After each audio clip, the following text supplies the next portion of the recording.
আসসালামু আলাইকুম, কেমন আছেন আপনারা? আশা করি সবাই ভালো আছেন। দেশ ও দেশের বাইরে থেকে যে আমার এই ভিডিওটাকে দেখতেছেন, ডিজে শিক্ষার নামে এই চ্যানেলটা, সবাই চ্যানেলটাকে সাবস্ক্রাইব করে দেবেন এবং সবাই আপনি আমার পাশে থাকবেন।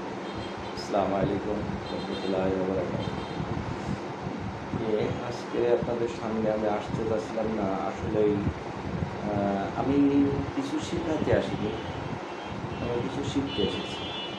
আমি কিছু জানাতে আসিনি, কিছু জানতে এসেছি, কিছু বলতে আসিনি, আমি বুঝতে এসেছি। আসলে একটা কথা বলে লোকে, ভালোবাসা বড় সোজা, ধরে রাখাই কষ্ট। আসলেই মানুষ আসলে ভালো তো অনেক রকম বাসে মানুষ, পৃথিবীর মানুষ তো মানুষের জন্যই, এবং প্রকৃতিকে যে ভালোবাসে সেই প্রকৃত মানুষ।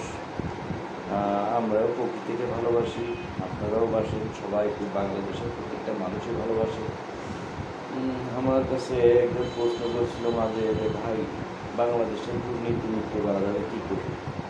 তাই আমি বললাম, দেখেন ভাই, বাংলাদেশের দুর্নীতি মুক্ত করতে গেলেই 68,000 গ্রাম বাংলার থেকে প্রত্যেকটা গ্রামের থেকে 10টা করে ছেলে যদি আপনি সরকারি চাকরিতে যদি দিতে পারেন, এবং সেই দায়িত্বে যদি আমি থাকতাম কিংবা আমার মতন কেউ যদি এরকম ভাবনা চিন্তা নিয়ে যদি আসতো, তাহলে হয়তো বাংলাদেশের দুর্নীতি মুক্ত করা সম্ভব হতো।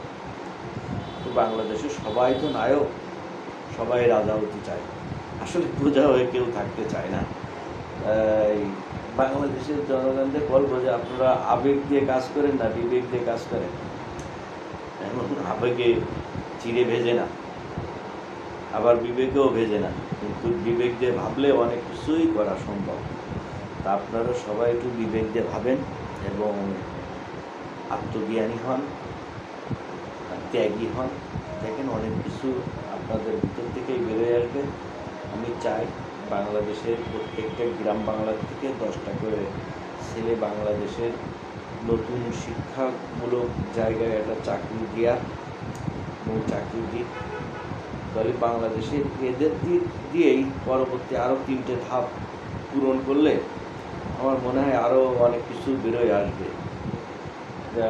সরকার নতুন একটা সরকার গঠন করতে পারবে এবং নতুন একটা দুর্নীতিমুক্ত বাংলাদেশকে উপহার দিতে পারবে এই সরকার, এবং এই বাংলাদেশের মানুষ তো শান্তিতে থাকতে পারবে।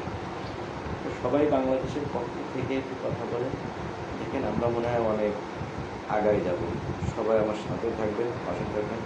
আল্লাহ হাফেজ।